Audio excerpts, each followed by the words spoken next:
This is Andy Parole for Boxing Social in association with Betfred. I'm joined by Felix Cash. Felix, how are you doing? Not too bad, mate. Not too bad yourself? I'm very well, thank you. Obviously, good to hear that you're doing well. We're down here, I should say up here in Manchester.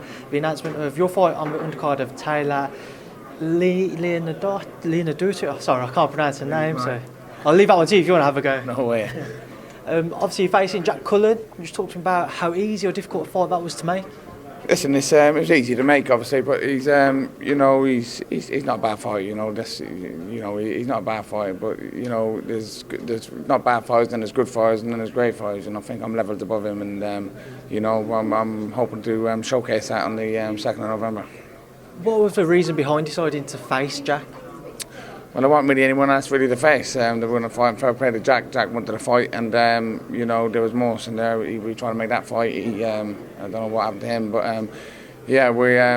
so now it's Cullen. But fair play to Cullen, he's stepping up, and it'll be a good fight. Eddie mentioned, he's a very tall, rangy fighter. How do you expect to try and negotiate and navigate around that on fight night? Well, listen, I sparred with Craig Richards, John Dockey. They're in the gym with me. They're tall, they're 6'4", 6'3". So, I had no problem. I had no problem with that. So listen, I'll just concentrate on me and make sure I'm ready to take him out. So on the fight itself, how do you expect to, or how do you see the fight playing out? I reckon he'll be awkward for a few rounds, a couple of rounds, and then once I start landing. Pick that back up there, Felix. What do you say?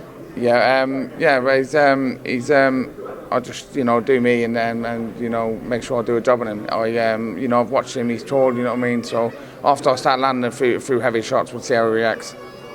What have you made of your career so far? Everybody said that they like to see you progress a lot quicker, but the opportunities just haven't seemed to fall for yourself as of yet.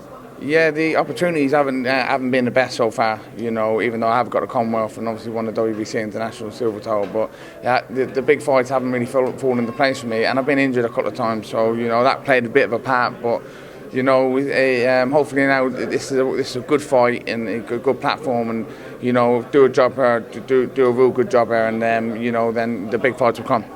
How can you see your career progressing and playing out over the next year or so? Obviously, you have plans in the back end what you got to do, but it's one fight at a time. Even though I'm confident and I believe that I'm well capable of dealing with Jack Cullen, but you still got to do it on the night, and boxing's a funny sport. So get him done, and then we'll see what's next after. And before I do let you shoot off, I just wanted to get your thoughts this past weekend. Tyson Fury defeating Fury-Wallin. Did you catch the fight, Felix? Yeah, I watched the fight, yeah. It wasn't his best performance by far, but he had a big cut and he'd done the job. At the end of the day, he won by a big points margin, and he come out victorious. So it's not bad, is it?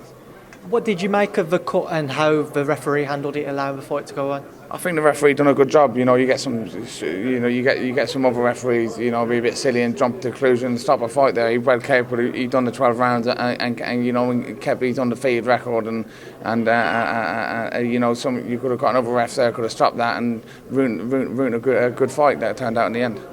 Well, Felix, I appreciate your time. I'll leave the last word with yourself. Anything you'd like to say to everybody who watches? Tune in on November the 2nd and watch me do my business. Felix, thank you to myself and Boxing Social. Thanks a lot, mate. Cheers. Take care.